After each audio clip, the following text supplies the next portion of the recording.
Good morning friends.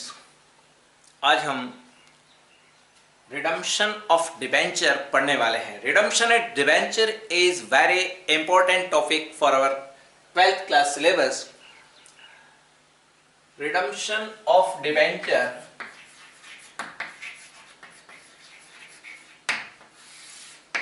आइए सबसे पहले हम इसका मीनिंग समझते हैं कि रिडम्पशन ऑफ डिबेंचर का मीनिंग क्या होता है। Debenture is a liability for company and company discharge that particular liability. जब कंपनी अपने डिबेंचर की लायबिलिटी को डिस्चार्ज करती है तो बस इसी प्रोसीजर को रिडम्पशन ऑफ डिबेंचर कहा जाता है। तो यूं कह सकते हैं कि discharge the liability for debenture issue by a company. क्या कहा? Discharge the liability for debenture issue by company by making, किस तरीके से? By making repayment of debentures और debenture holders. Repayment to the debenture holders, repayment of debenture. तो जब कोई company अपने डिबेंचर की लायबिलिटी को डिस्चार्ज करती है तो इस प्रोसेस को रिडम्पशन ऑफ डिबेंचर कहा जाता है। तो इसी के साथ हम दूसरे नंबर पर देखते हैं कि सोर्स ऑफ रिडम्पशन क्या क्या है। एक कंपनी के रिडम्पशन के सोर्स क्या क्या हो सकते हैं।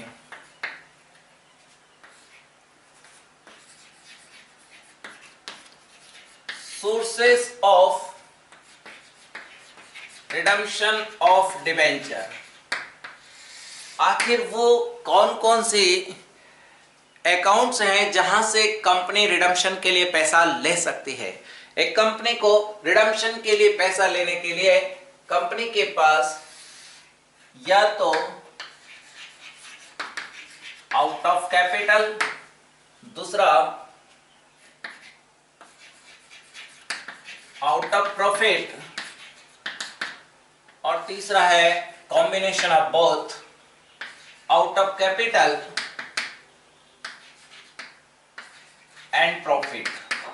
थोड़ा पैसा कैपिटल से ले लें, थोड़ा पैसा प्रॉफिट से ले लें। इस तरीके से कोई कंपनी अपने डिबेंचर को रिडीम करने के लिए ये source out of capital, out of profit and out of profit and capital both, इसका यूज कर सकती है।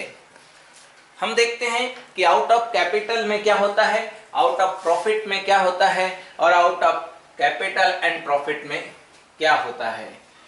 दोस्तों, जब भी किसी कंपनी को अपने रिडम्पशन को, डिबेंचर को रिडीम करना होता है तो उसे इस रिडम्पशन की प्रोसेस से गुजरने से पहले हर कंपनी को DRR, debenture redemption reserve create करना होता है। तो वो कौन सी कंपनी है जिन्हें डीआरआर बनाना पड़ता है और वो कौन सी कंपनी है जिन्हें डीआरआर नहीं बनाना पड़ता है। तो कुछ कंपनीज ऐसी है जिन्हें डीआरआर बनाने से एग्जेम्प्ट किया गया है, तो मैं उन्हें यहां लिखना चाहता हूं, एग्जेम्पशन फ्रॉम डीआरआर। कौन कौन सी कंपनीज ऐसी है जिन्हें डीआरआर बनाने से एग्जेम्पशन मिली हुई है और बाकी कंपनी को डीआरआर बनाना पड़ता है। फिर एक क्वेश्चन आता है कि बनाना पड़ता है तो कितना, वो हम सीखेंगे। पहले एग्जेम्पशन की बात कर लें तो एग्जेम्पशन में सबसे पहले हमारे पास आता है all India financial institution regulated by RBI. ऐसे हिंदुस्तान के सारे फाइनेंशियल इंस्टीट्यूशंस जिनको आरबीआई रेगुलेट करती है। तो दूसरा आता है सारी बैंकिंग कंपनी। बैंकिंग कंपनी को कभी भी डीआरआर नहीं बनाना पड़ता है। तो फिर एक आता है थर्ड, फुली कन्वर्टेबल डिबेंचर। ऐसी कंपनियां जिन्होंने डिबेंचर इशू किए हैं लेकिन वो ऐसे डिबेंचर हैं जो फुली कन्वर्टेबल डिबेंचर है। ये मींस इनके डिबेंचर को एक दिन इक्विटी शेयर कैपिटल में कन्वर्ट हो जाना है। तो जो डिबेंचर इक्विटी शेयर कैपिटल में कन्वर्ट हो जाने हैं उन्हें कभी भी डीआरआर बनाने की जरूरत नहीं है, क्योंकि वो कन्वर्जन मेथड में जाएंगे जो कि अभी हमारे सिलेबस का पार्ट नहीं है। और तीसरा है कि part of convertible debenture, part of convertible debenture, कुछ कंपनियां पूरे के पूरे डिवेंचर्स को शेयर्स में तो कन्वर्ट नहीं करती है, पर अपने डिवेंचर के कुछ पार्ट को, एक पार्ट को कन्वर्ट, डिवेंचर्स को शेयर्स में कन्वर्ट कर देती है। तो ऐसे कन्वर्टेबल पार्ट के लिए भी आपको डीआरआर बनाने की जरूरत नहीं है। तो हमने देखा कि एग्जेम्पशन फ्रॉम डीआरआर, कौन कौन सी कंपनीज को डीआरआर बनाने से एग्जेम्पशन मिला हुआ है। फिर से बताते हैं, पहला है all India financial institutions regulated by RBI, दूसरा बैंकिंग कंपनी, तीसरा फुली कन्वर्टेबल डिवेंचर और fourth part of convertible debenture. तो इन लोगों को डीआरआर नहीं बनाना पड़ता है, एग्जेम्पशन है। अब हम बात करते हैं कि डीआरआर किन्हें बनाना पड़ता है, कौन कंपनी डीआरआर बनाती है। तो देखते हैं,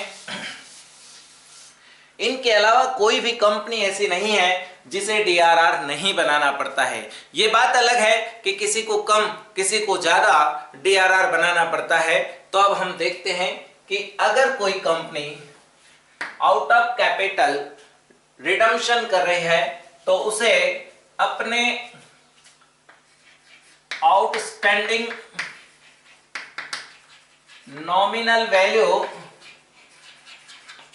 ऑफ डिवेंचर का 25% डीआरआर बनाना पड़ता है। आउटस्टैंडिंग, आउटस्टैंडिंग मीन्स जितना भी डिवेंचर का पैसा देना बाकी है, हमारी बैलेंस शीट में लायबिलिटी दिखा रहा है उस अमाउंट का, न कि उस अमाउंट का जिसको हम आज रिडीम करने जा रहे हैं। जो आज रिडीम करने जा रहे हैं उसका डीआरआर नहीं, बल्कि टोटल आउटस्टैंडिंग जो डिवेंचर्स का नॉमिनल वैल्यू हमारी बैलेंस शीट में दिखता है उसका 25% हम डीआरआर बनाएंगे आउट ऑफ कैपिटल के केस में। और यहां पर भी outstanding nominal value of debenture का 100% डीआरआर बनेगा। 100% डीआरआर, जितना भी डिवेंचर का बैलेंस शीट में बैलेंस है उस बैलेंस का 100% डीआरआर बनाना पड़ेगा, न कि जितना आज रिडीम कर रहे हैं उस अमाउंट का। ओके, फिर इन केस ऑफ कॉम्बिनेशन इन दोनों को कुछ पार्ट कैपिटल से रिडीम किया जा रहा है और कुछ part out of profit redeem किया जा रहा है। तो जो पार्ट कैपिटल से रिडीम किया जा रहा है, सपोज यहां पर 6 लाख रुपीस का आउटस्टैंडिंग वैल्यू है, उसमें से 2 lakh rupees out of capital and 4 lakh rupees redeem out of profit, then for out of profit 100% DRR, 100% DRR, 4 lakh rupees का डीआरआर बनेगा। और आउट ऑफ कैपिटल में 25%, एटलीस्ट 25%, ज्यादा तो हो सकता है पर एटलीस्ट कम से कम इतना तो बनाना ही पड़ेगा। तो ये था हमारा डीआरआर के क्रिएशन को लेकर के। डीआरआर के क्रिएशन को डीआरआर कब बनाया जाता है, इस बात को लेकर के कंफ्यूजन है। मैं बता देता हूं कि डीआरआर रिडम्पशन की डेट के पहले पहले आप कभी भी बना सकते हैं। इसके बाद आता है हमारा एक डीआरआई। ये डीआरआई क्या होता है? Debenture redemption investment. Debenture redemption investment जब हम आउट ऑफ कैपिटल करें या आउट ऑफ प्रॉफिट करें या कॉम्बिनेशन में करें, आज जितने अमाउंट को आप रिडीम कर रहे हैं, सपोज इस केस में भी मैं यहां मान लेता हूं कि there are outstanding nominal value of debenture is 6 lakh, out of them only 2 lakh is redeemed, at that time it means only 15% of 2 lakh, 15% of 2 lakh means 30,000 DRI will be made। आज जितने अमाउंट का आप redemption कर रहे हैं उसका 15%, 30,000 आपको DRI बनाना होगा। इससे कोई मतलब नहीं कि आपका डिवेंचर का टोटल आउटस्टैंडिंग वैल्यू कितना है DRI के लिए, लेकिन DRR के लिए आपको यही ध्यान रखना है, आज 2 लाख रुपए दे रहे हैं तो 2 लाख का 25% नहीं बनेगा, 6 लाख रुपए का 25%, यानी कि DRR आपका 6 लाख इंटू 25%, 1,50,000 का DRR बनेगा और 30,000 का DRI बनेगा। लेकिन यदि यही बात आउट ऑफ प्रॉफिट होती तो क्या होता, 100% तो DRR बनता पूरा 6 लाख रुपए का और 15% DRI बनता, जो कि अगर हम 6 लाख रुपए का रिडम्पशन कर रहे हैं तो 6 लाख का 15%, अगर हम आज 6 लाख में से केवल 2 लाख का रिडम्पशन कर रहे हैं तो 2 लाख का 15%। तो शायद आपको बात समझ में आ गई होगी कि आज जितना पेमेंट रिडीम किया जा रहा है उसका DRI बनता है और टोटल अमाउंट का DRR बनता है। DRR बनाओ, टोटल अमाउंट का DRI बनाओ, आज जितना पेमेंट कर रहे हैं उसका। और कॉम्बिनेशन में भी कोई नई बात नहीं है, यही बात है। अगर आप कॉम्बिनेशन में आउट ऑफ कैपिटल जितना ले रहे हैं तो DRR 15%, आज जितना रिडीम कर रहे हैं उसका DRI बनाइए, चाहे आप आउट ऑफ प्रॉफिट कर रहे हैं तो भी DRI तो 15% ही बनेगा। ये बात थी। अब एक खास बात देखिए कि DRI कब बनता है, डेट क्या होती है, when DRI is created or made।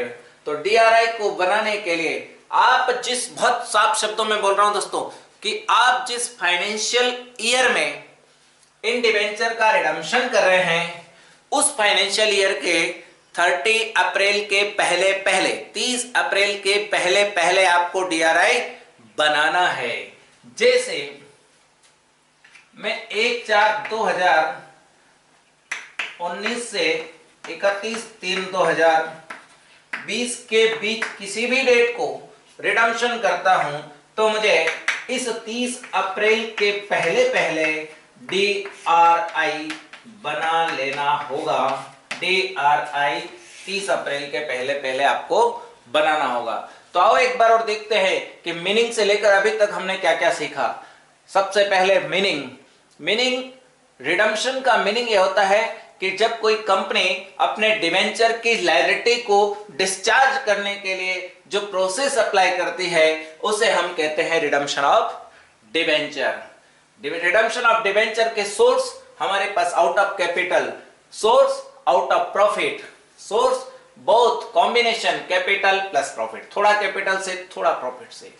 थोड़ा और आगे चलते हैं। जब हम आउट ऑफ कैपिटल रिडम्पशन करते हैं तो जितना भी outstanding nominal value of debenture है उसका 25% हमको DRR बनाना होता है और आज जितना अमाउंट हम रिडीम कर रहे हैं उसका 15% 30 अप्रैल के पहले पहले DRI बनेगा। आउट ऑफ प्रॉफिट में सारी चीजें सेम है, बस DRR उस आउटस्टैंडिंग नॉमिनल वैल्यू का 100% बनेगा। अगर 6 लाख रुपए का आउटस्टैंडिंग डिवेंचर है तो 6 लाख रुपए का 100% मींस 6 लाख रुपए DRR बनेगा और 6 लाख का 15% जो भी है, आज इस 6 लाख में से पूरा रिडीम कर रहे हैं तो 6 लाख का 15%, 6 लाख में से अगर आज हम 2 लाख रुपए का रिडम्पशन कर रहे हैं तो जितना अमाउंट रिडीम कर रहे हैं उसका 15% आपका DRI बनेगा और DRI 30 अप्रैल के पहले पहले बनेगा उस फाइनेंशियल ईयर में जिस फाइनेंशियल ईयर में हम रिडम्पशन करने जा रहे हैं। और कॉम्बिनेशन ये दोनों ही बातें, इन दोनों को मिक्स कर दो और कुछ भी नया नहीं है। तो ये था हमारा रिडम्पशन का प्रोसेस जिसमें हमने DRR कैसे क्रिएट करते हैं, सोर्स क्या क्या है, एग्जेम्पशन किस किस को मिला हुआ है। और अब हम बात करते हैं मेथड्स ऑफ रिडम्पशन की। रिडम्पशन की मेथड कौन कौन सी है, तो दोस्तों मैं बता दूं यहां पर कि रिडम्पशन तो हमारे पास मेथड तो हमारे पास 4 है। मेथड्स की अगर बात करें तो सबसे पहले लमसम, आप समझ गए होंगे कि लमसम का मतलब क्या होता है। लमसम का मतलब होता है सारा पैसा एक साथ दे देना। जैसे 6 लाख रुपए के आउटस्टैंडिंग डिवेंचर हैं, मैं इनको 6 लाख रुपए को पूरे को एक साथ पेमेंट करता हूं तो इसे लमसम कहा जाता है। लेकिन अगर मैं इसी 6 लाख रुपए को 2 लाख रुपए एक बार, 2 लाख रुपए एक बार, 2 लाख रुपए एक बार देता हूं, 3 इंस्टॉलमेंट में पेमेंट करता हूं, तो इसे हम ड्रॉ ऑफ लॉट्स कहते हैं। ड्रॉ ऑफ लॉट्स कहते हैं। फिर इसके बाद आता है एक और हमारे मेथड, लेकिन याद रखिए कि यही दोनों मेथड हमारे सीबीएसई ने प्रैक्टिकल पॉइंट ऑफ व्यू से दी हुई है, लेकिन इसके अलावा और भी है जिसे हम कहते हैं कन्वर्जन। कन्वर्जन को हमारे सिलेबस में प्रैक्टिकली नहीं दिया गया है, थ्योरी का थोड़ा पार्ट दिया गया है, उसे हम समझेंगे अभी कि क्या होता है। और एक लास्ट होता है जिसे हम कहते हैं purchase from open market. Purchase from open market, इन चारों को थोड़ा सा डिस्कस कर लेते हैं। लमसम मतलब सारा पैसा एक साथ देना। जैसे 6 लाख रुपए का हमारा आउटस्टैंडिंग नॉमिनल वैल्यू है, पूरा एक साथ पेमेंट कर रहे हैं वन शॉट, तो ये कहलाएगा लमसम रिडम्पशन ऑफ डिवेंचर। अगर इस 6 लाख के मैं 2 लाख 2 लाख 2 लाख के 3 टुकड़े करके पेमेंट करता हूं तो इसे ड्रॉ ऑफ लॉट्स कहते हैं। अगर मैं इन डिवेंचर्स को शेयर्स में कन्वर्ट करता हूं तो इसे कन्वर्जन मेथड कहते हैं। और अगर यही डिवेंचर हमारी कंपनी के मींस कंपनी अपने डिवेंचर खुद मार्केट से परचेज कर लेती है, इसे कहते हैं परचेज फ्रॉम ओपन मार्केट। एक बार और देखो दोस्तों, आपको ये दो मेथड पढ़नी है, लमसम और ड्रॉ ऑफ लॉट्स, कन्वर्जन और परचेज फ्रॉम ओपन मार्केट। आपको अभी प्रैक्टिकल पॉइंट ऑफ व्यू से पढ़ने की जरूरत नहीं है। अभी हम जर्नल एंट्री की तरफ चलते हैं। यही बातें समझने के बाद हम जर्नल के बारे में समझें तो मैं इसे यहां से हटा देता हूं और सीधे जर्नल की बात करता हूं।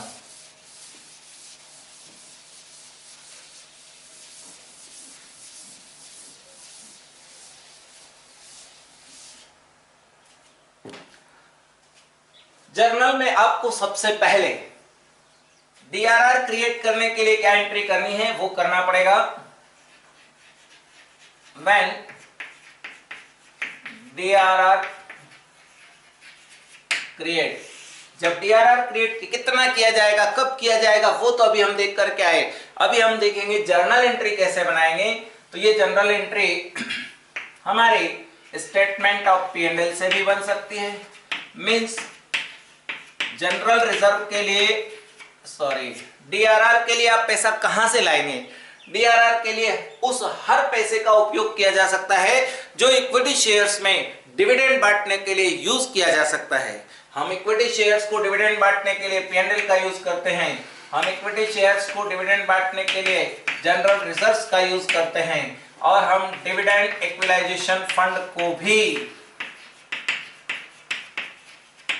डिविडेंड बांटने के लिए यूज कर सकते हैं। तो इन्हीं से हम डीआरआर भी बना सकते हैं। तो ये हमने डीआरआर क्रिएट किया। दूसरी एंट्री होती है हमारी डीआरआई क्रिएट करना। तो अब डीआरआई बनाते समय कितना बनाएंगे, 15%। किसका, आउटस्टैंडिंग नॉमिनल वैल्यू या आज जितना रिडीम किया जा रहा है, आज जितना रिडीम किया जा रहा है, टोटल अमाउंट का नहीं। डीआरआर टोटल अमाउंट का, डीआरआई आज रिडीम किया जा रहा है उसका। तो हम एंट्री करते हैं व्हेन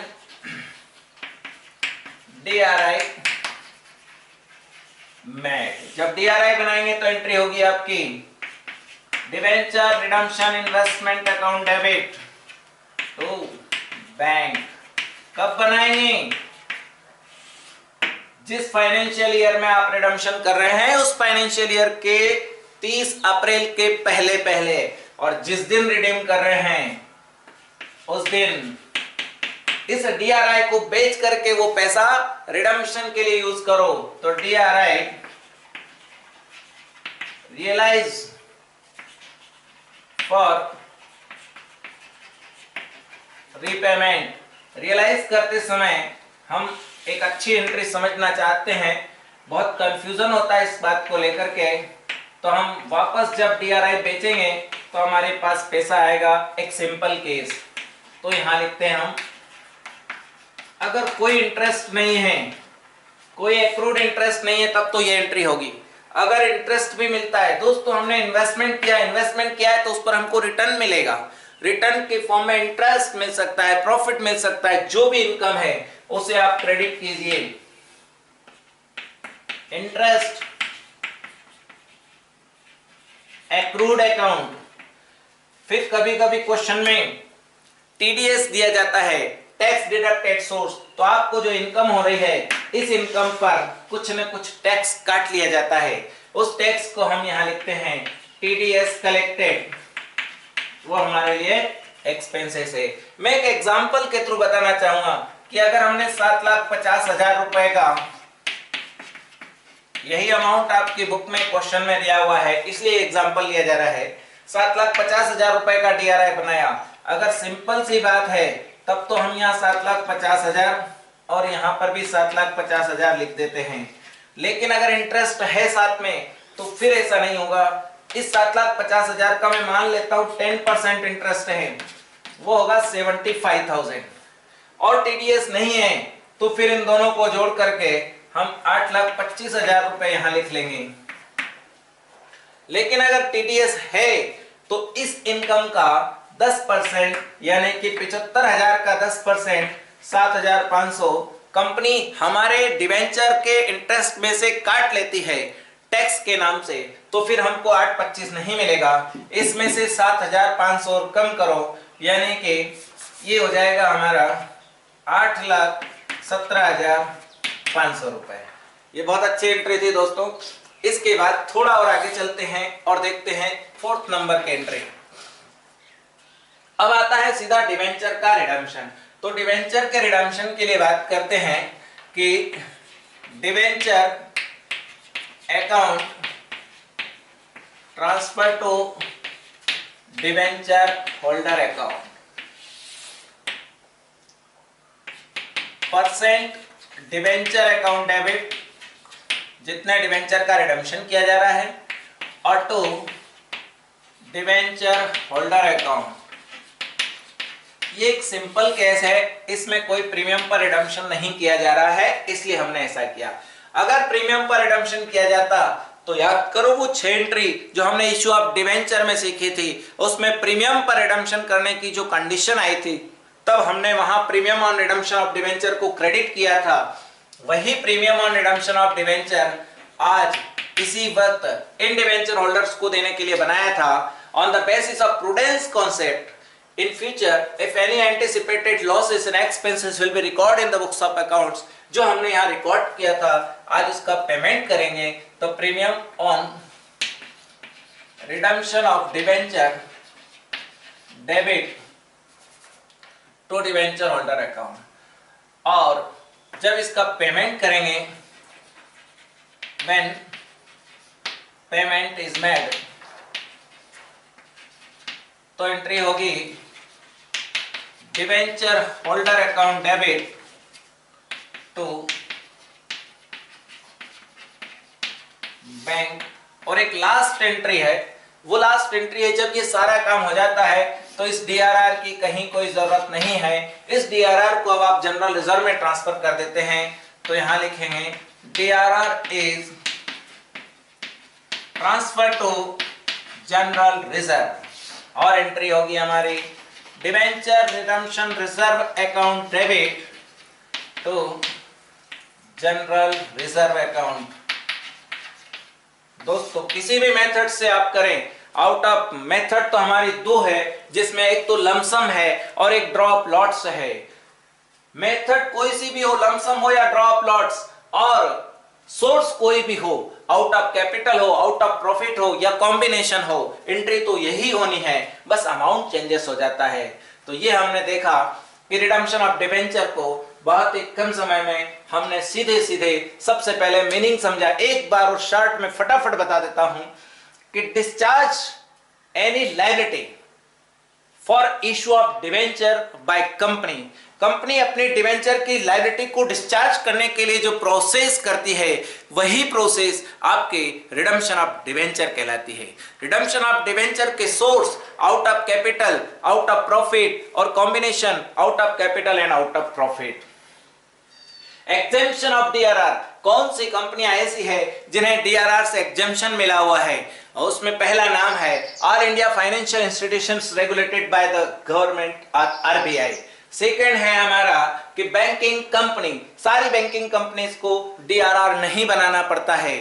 थर्ड है हमारा फुली कन्वर्टेबल डिवेंचर्स, अगर कोई company fully convertible debenture issue करती है तो उसमें डीआरआर नहीं बनता है। और चौथा और आखिरी पॉइंट है हमारा कि पार्ट ऑफ रिडीमेबल डिवेंचर, जितने भी डिवेंचर इश्यू किए हैं उसके उस पार्ट के लिए जिसे एक दिन शेयर्स में कन्वर्ट हो जाना है, no need to create the DRR, DRR नहीं बनाना पड़ता है। मेथड की अगर बात करें तो मेथड हमारे पास lump sum, draw lots, purchase from open market and conversion. तो ये थी हमारी मेथड, ये थे हमारे एक और बात कि किस किस कंपनी को डीआरआर बनाना पड़ता है। तो यूं तो हर कंपनी को डीआरआर बनाना पड़ता है, बस जिन्हें एग्जेम्पशन है उन्हें छोड़ करके। और ये डीआरआर कहां से बनता है? तो ऐसे प्रॉफिट से बनता है that will be divisible for dividend in share holders. Share holders में डिविडेंड बांटने के लिए जो रिजर्व प्रॉफिट्स या डिविडेंड इक्वलाइजेशन फंड हमारे पास रखे हुए हैं उससे बनाया जा सकता है।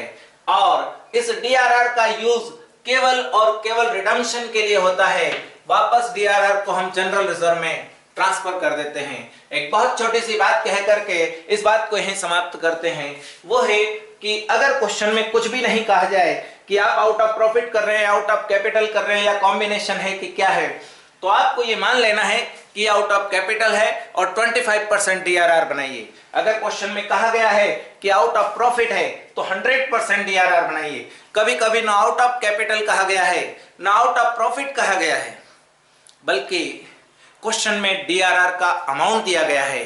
बस तो जो अमाउंट दिया गया है उसी से आपको इसे डीआरआर क्रिएट करके क्वेश्चन को करना है। तो दोस्तों ये था आपका रिडम्पशन ऑफ डिवेंचर जिसे हमने कंप्लीट किया। अब हम आगे इसके क्वेश्चन करते रहेंगे, समझते रहेंगे। आपको कोई डाउट आए तो आप सीधे कांटेक्ट करें या फिर डिस्क्रिप्शन में चैटिंग के थ्रू अपने समस्या को समाधान करवाएं। ओके, थैंक यू, धन्यवाद।